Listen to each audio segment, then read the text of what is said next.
Semangat pagi adik-adik smart. Assalamualaikum warahmatullahi wabarakatuh. Selamat datang di channel Kak Bas, media sharing dan diskusi mata pelajaran fisika. Di video kali ini, kita akan berdiskusi bab 1 kelas 10 SMA, yaitu besaran dalam fisika. Ada beberapa subbab pada bab 1. Untuk besaran, satuan, dimensi, pengukuran, dan angka penting sudah kita bahas pada 2 video sebelumnya. Bisa dilihat juga di deskripsi ya. Untuk sharing kali ini, kita akan membahas subbab terakhir di bab 1, yaitu hasil pengukuran.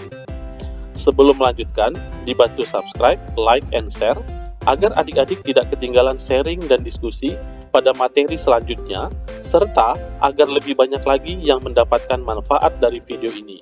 Kita juga akan adakan sharing khusus untuk membahas soal-soal, jadi jangan sampai terlewat. Adik-adik smart, mari kita mulai. Pada video sebelumnya, kita sudah membahas bagaimana menggunakan alat ukur pada beberapa besaran.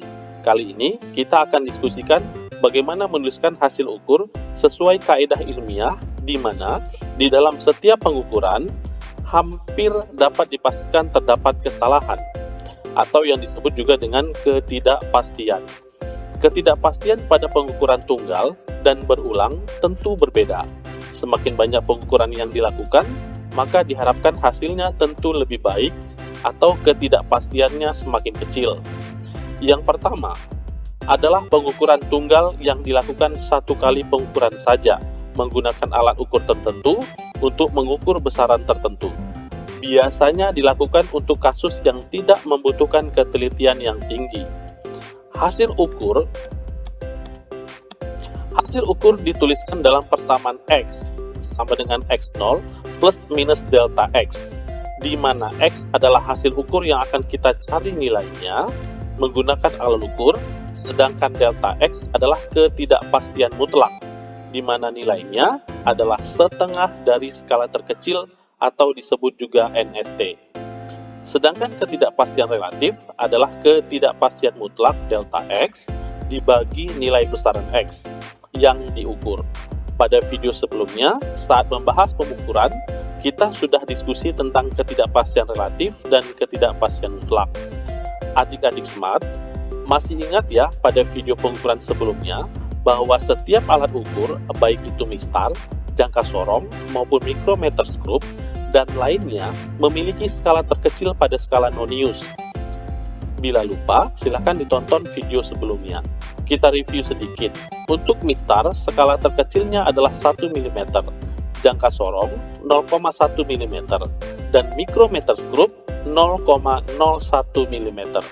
Ini kita perlukan saat menuliskan hasil ukur karena ada ketidakpastian mutlak delta X yang merupakan ketelitian dari alat ukur untuk pengukuran tunggal, di mana nilainya setengah dari NST. Adik-adik smart, agar mudah dipahami, nanti kita akan bahas soalnya. Sekarang lanjut dulu untuk pengukuran berulang. Pengukuran berulang dilakukan untuk mendapatkan deviasi atau error atau ketidakpastian yang lebih kecil. Karena semakin kecil ketidakpastiannya, maka semakin valid hasil ukurnya. Menghitung hasil ukur X untuk pengukuran berulang adalah nilai rata-rata dari hasil ukur X adalah nilai rata-rata dari hasil ukur sebanyak N kali plus minus delta X, saat di mana delta X adalah ketidakpastian mutlak. Menghitung ketidakpastian mutlak pada pengukuran berulang adalah menggunakan rumus berikut ini, yaitu 1/N, di mana N adalah jumlah kali ukurnya, akar N dikali sigma XI kuadrat dikurangi sigma X dikuadratkan dibagi N kurang 1, di mana XI adalah nilai ukur ke I. Adik-adik smart harus bisa membedakan nantinya antara sigma XI kuadrat dengan sigma XI yang dikuadratkan. Ada 2 persamaan yang bisa dipakai. Adik-adik juga bisa pakai rumus yang sebelah kanannya, yaitu akar XI kurang X rata-rata kuadrat dibagi N dikali N kurang 1. Tentu diperlukan banyak operasi matematika untuk menghitung delta X pada pengukuran berulang. Adik-adik smart bisa menggunakan kalkulator atau bisa juga menggunakan aplikasi Excel. Mungkin di sekolah tidak terlalu dianjurkan, tapi ini akan kita gunakan agar lebih mudah dipahami. Baik, untuk lebih jelas kita lihat contoh soal. Contoh soal yang pertama. Ini adalah gambar hasil ukur panjang pada sebuah jangka sorong. Pertanyaannya, tentukan hasil ukurnya lengkap dengan ketidakpastiannya. Baik, pertama kita hitung dulu X0-nya, yaitu dengan metode pengukuran jangka sorong. Ya, perhatikan, angka 0 pada skala nonius berhenti pada angka 0,3 cm skala tetap, dan skala nonius berimpit dengan skala tetap pada angka 3, sehingga 3 dikalikan 0,1 mm, kemudian kita jumlahkan 0,3 cm ditambahkan dengan 0,3 mm, samakan satuan, sehingga hasilnya kita dapat 3,3 mm. Setelah mendapatkan X0-nya, kemudian kita hitung delta X-nya, atau ketidakpastian mutlaknya, sama dengan setengah dari skala terkecil atau NST sama dengan setengah dikali 0,1 mm, sama dengan 0,05 mm. Setelah diperoleh X0 dan delta X, maka kita bisa menuliskan X-nya sama dengan 3,3 plus minus 0,05 mm. Mudah ternyata. Nah, kemudian adik-adik, sekarang kita lanjut untuk contoh soal pengukuran berulang. Dengan contoh soal, mudah-mudahan bisa lebih jelas. Contoh soal yang kedua ini, ketebalan suatu plat logam diukur berulang menggunakan mikrometer skrup sebanyak 10 kali, 0,257 mm, 0,253, dan seterusnya sampai dengan pengukuran yang ke-10 adalah 0,252 mm. Tentukan tebal plat logam tersebut. Di sini, kita gunakan rumus untuk pengukuran berulang. Ada dua rumus yang bisa digunakan untuk menghitung nilai delta X. Kita akan coba keduanya, kemudian nanti kita lihat yang mana lebih mudah. Pertama, hitung dulu X rata-ratanya atau hasil ukur rata-ratanya.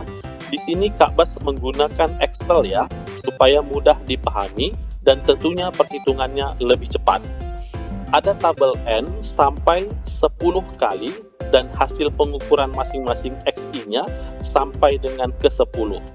Kita jumlahkan hasil ke-10 pengukuran, maka diperoleh 2,543. 2,543 ini bisa kita bagikan dengan N, yaitu 10, maka diperoleh X rata-ratanya adalah 0,2543.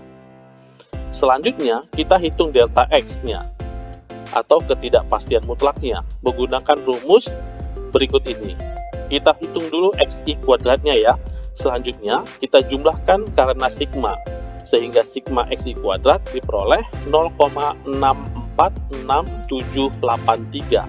Kemudian kita hitung sigma XI kuadrat, yaitu 2,543 dikuadratkan menjadi 6,466849. Sekarang semua variabel sudah ada angkanya, tinggal dimasukkan ke dalam rumus. Nah, kita masukkan ke dalam rumus semua variabelnya dengan menggunakan rumus delta X tersebut. Kita masukkan untuk sigma X kuadrat, masukkan sigma XI-nya dikuadratkan, kemudian kita lakukan operasi matematika biasa, sehingga hasilnya nanti diperoleh adalah 0,001044. Terakhir, masukkan ke persamaan X, sehingga diperoleh X rata-ratanya tadi sudah kita peroleh 0,2543, masukkan delta X-nya 0,00104, maka kita peroleh hasil ukur X-nya dalam milimeter. Nah, ini hasil perhitungan menggunakan delta X rumus yang pertama. Sekarang kita coba menggunakan rumus yang kedua, yaitu delta X sama dengan akar sigma XI dikurang X rata-rata kuadrat dibagi N dikali N kurang 1. Nah, di sini kita bantu pakai aplikasi Excel juga. Dari tabel ada hasil ukur untuk setiap percobaan sampai 10, Untuk X rata-rata, kita sudah dapatkan seperti sebelumnya. Oke, selanjutnya, setiap XI dikurangi dengan X rata-rata, kemudian dikuadratkan pada kolom berikutnya, sehingga kita sudah punya nilai untuk sigma XI dikurang X rata-rata kuadrat. Masukkan nilainya pada rumus lanjut, operasikan matematikanya, maka akan dihasilkan delta X-nya adalah 0,001044. Sama dengan menggunakan rumus yang pertama. Nah, sehingga dari sini Kak Bas lebih merekomendasikan menggunakan rumus yang kedua ini karena lebih mudah. Seperti itu ya. Baik, semoga adik-adik smart semuanya mengerti. Bila ada yang kurang paham, silakan komen di bawah ini. Kakak akan dengan sangat senang hati menjawab. Demikian sharing dan diskusi kita pertemuan ini.